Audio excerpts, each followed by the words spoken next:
নমস্কার, নতুন একটি ভিডিওতে আপনাদের সবাইকে স্বাগত।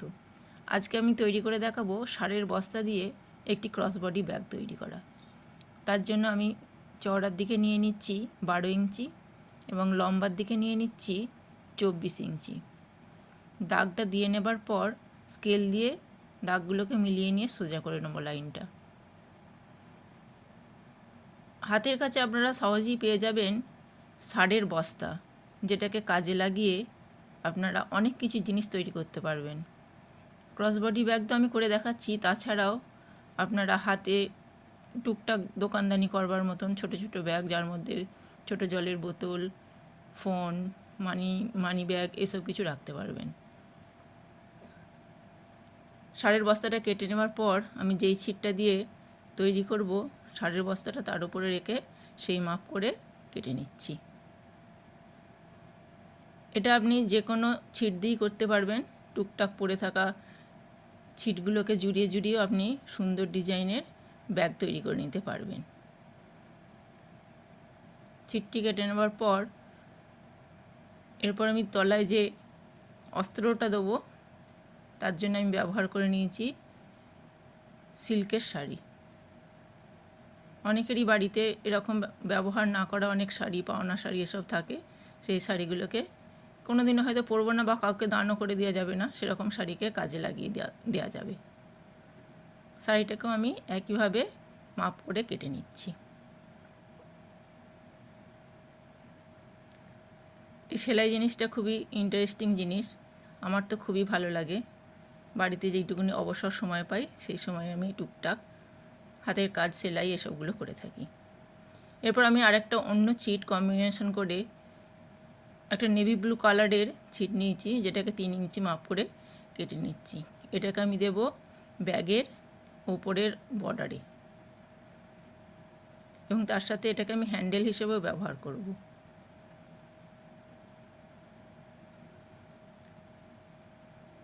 বাড়িতে টুকটাক কাজ করবার পর যেইটুকুনি সময় অবসর থাকে সেই সময়টাতে আমি এই সেলাইয়ের কাজ বা হাতের কাজগুলো করে থাকি। এবার মেশিনে চলে এলাম। মেশিনে ভিতরের দিকে মানে তলায় থাকবে অস্ত্রের কাপড়টা, মাঝখানে থাকবে সারের বস্তা এবং ওপরে যেই ছিটগুলো আমি দিয়ে তৈরি করছি সেই ছিটটা দিয়ে আমি কুইল্টিং করে নেব।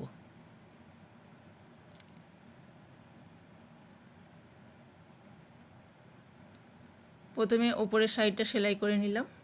এরপর ওপরের যে আজরাকের ছিটটা আছে সেই ছিটটাকে উল্টে নিয়ে আমি নেভি ব্লু ছিটটার সাথে যোগ করে নেব। খেয়াল রাখতে হবে কিন্তু যাতে ভিতরের যে কাপড়টা, অস্ত্রের কাপড়টা দেওয়া আছে সেই কাপড়টা যেন গুটিয়ে না যায়, তাহলে কিন্তু আবার ছোট হয়ে যাবে। এইভাবে সমস্ত কাপড়টাকেই আমি ওই শাড়ির বস্তার উপরে বসিয়ে নেব।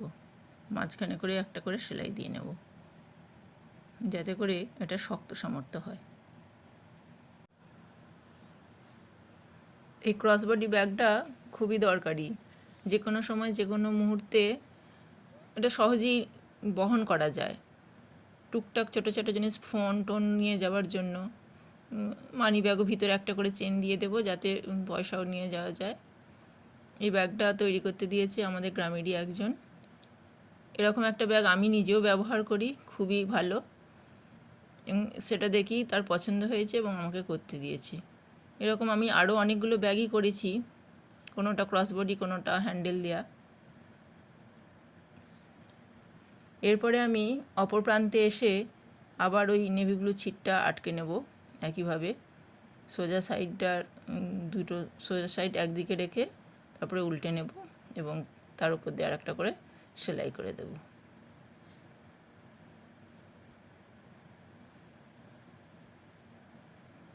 এই ব্যাগটা বহন করারও যেরকম সুবিধে, সেরকম কোথাও গেলে হয়তো সাইকেলে করে, মোটরসাইকেলে করে যেতে যেতে ফোন এলো, ফোনটা টুক করে বার করে সহজেই ব্যবহার করা যাবে। এটা খুবই দরকারি মানুষের। বাড়তি যে ছিটগুলো আছে সেই ছিটগুলো আমি এরপর সমান করে কেটে নিচ্ছি। সমস্ত সাইডের বাড়তি ছিটগুলো সমান করে কেটে নেবার পর ভিতরের পকেট করার জন্য আমি ওই 12 ইঞ্চি মাপ করে 12 ইঞ্চি লম্বা এবং 8 ইঞ্চি চওড়া করে একটা কাপড় কেটে নিয়েছি এবং 12 ইঞ্চি লম্বার একটা চেন কেটে নিয়ে এবার ওই পকেটটার সাথে জুড়ে দিচ্ছি। প্রথমে সোজা পিঠটা পরস্পরের দিকে রেখে মানে চেনটাকে উল্টে নিয়ে বসিয়ে তারপর সোজা করে নিয়ে চাপ সেলাই দিয়ে নেব। চাপ সেলাই দেওয়া হয়ে গেল। এরপর বারবার যাতে সুতো কাটতে না হয় সেই জন্য আমি একবার এটা একবার ওটা করে সেলাই করছি, যাতে বারবার করে সুতোটা কাটতে না হয়। এরপর ব্যাগের ওপরের দিকে অর্থাৎ মেন যে চেনটা হবে সেই চেনটাকেও আমি প্রথমে উল্টো দিকে করে লাগিয়ে নিলাম, দিয়ে তারপরে আবার কাপড়টাকে ঘুরিয়ে নিয়ে ব্যাগের উল্টো দিকে চাপ সেলাইটা দিয়ে নিচ্ছি।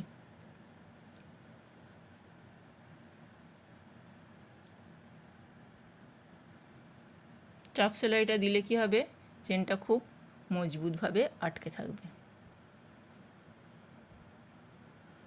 এরপর আমি ব্যাগের হ্যান্ডেল করবার জন্য যেই দুটো ছিট কেটে নিয়েছিলাম সেই দুটো ছিটকে জুড়িয়ে নিয়ে একটু লম্বা করে নিলাম। আমার ওই নীল যে কাপড়টা ছিল নেভি ব্লু, সেটা আমার 34 ইঞ্চি চওড়া ছিল, কিন্তু আমি হ্যান্ডেল করব 38 ইঞ্চি, তার জন্য আমাকে একটু জোড়া লাগাতে হলো।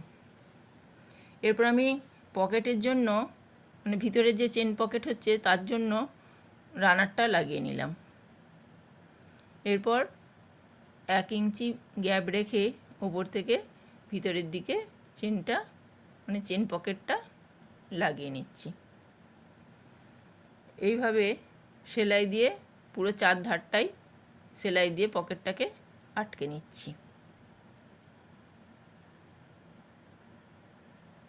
এই যে আমি হ্যান্ডেল করার জন্য যে মাপটা নিচ্ছি সেটা হচ্ছে 38 ইঞ্চি, সমান করে কেটে নিলাম। এরপর আমি অপর সাইডের ব্যাগের যে মেন চেনটা সেই অপর সাইডেও চেনটা খুলে নিয়ে আটকে নিচ্ছি একইভাবে। প্রথমে উল্টো দিকে দিয়ে তারপরে সেলাইটা শেষ হলে উল্টে নিয়ে আবার ভিতরের দিকে চাপ সেলাইটা দিয়ে দিচ্ছি।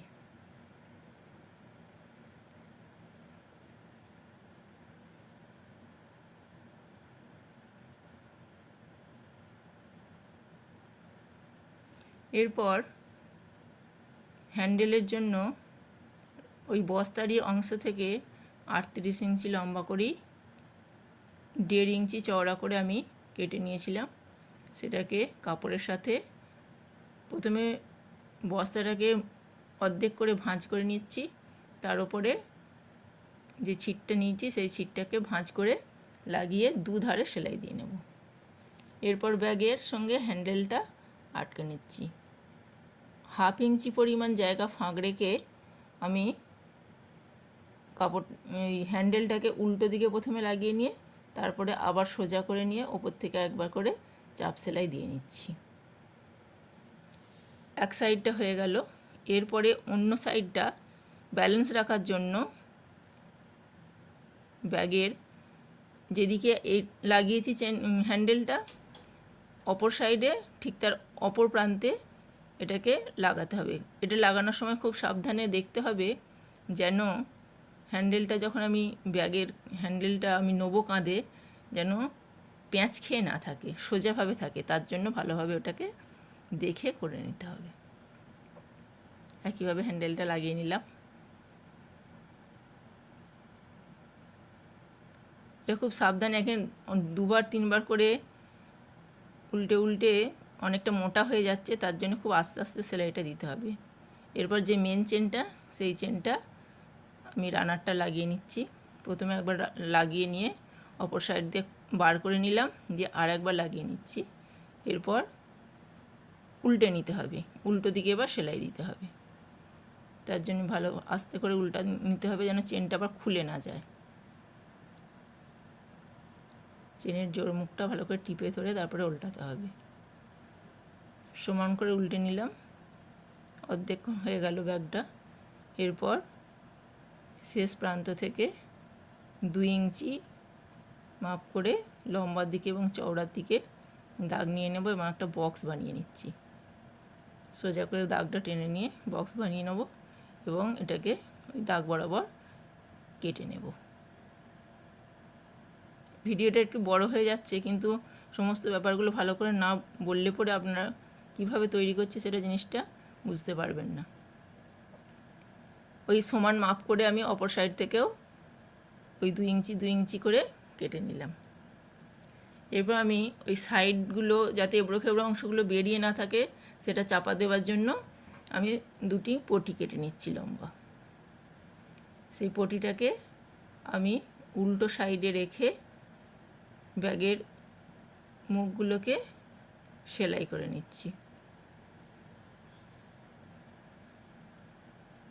1/2 ইঞ্চি দুধ দিয়ে সেলাইটা দিতে হবে। এরপর পটিটাকে উল্টে নিয়ে আরেকবার সেলাই দিয়ে নিচ্ছি।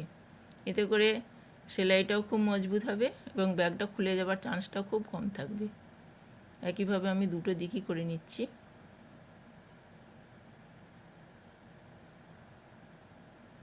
এরপর ওই কোণগুলো ধরে, যেই অংশটা কেটে নিয়েছিলাম ধরে সোজা করে টেনে একটা করে সেলাই দিয়ে নিতে হবে।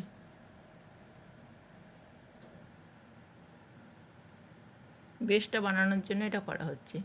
ঠিক অপর সাইডটাও একইভাবে করে নিতে হবে।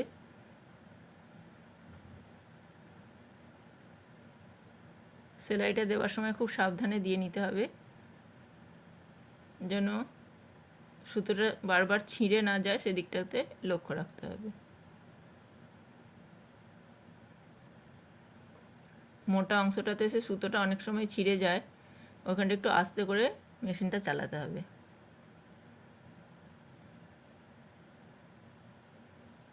এরপর এই এবড়ো খেবড়ো অংশগুলো যাতে বেরিয়ে না যায় তার জন্য এই অংশগুলো পটি দিয়ে নিয়েছি। এরপর আমার ব্যাগটা রেডি হয়ে গেছে, সোজা করে নেব। ব্যাস, আমার এই সুন্দর ব্যাগটি তৈরি হয়ে গেল। দেখতে কেমন লাগছে আপনারা একটু কমেন্ট করে জানাবেন।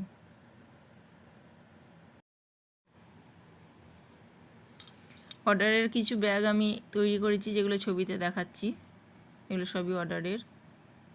আপনারা এই ব্যাগগুলো তৈরি করে ছোট যেগুলো হ্যান্ডেল সেগুলো 55 টাকা এবং যেগুলো লম্বা হ্যান্ডেল সেগুলো 65 টাকা দামে বিক্রি করতে পারেন।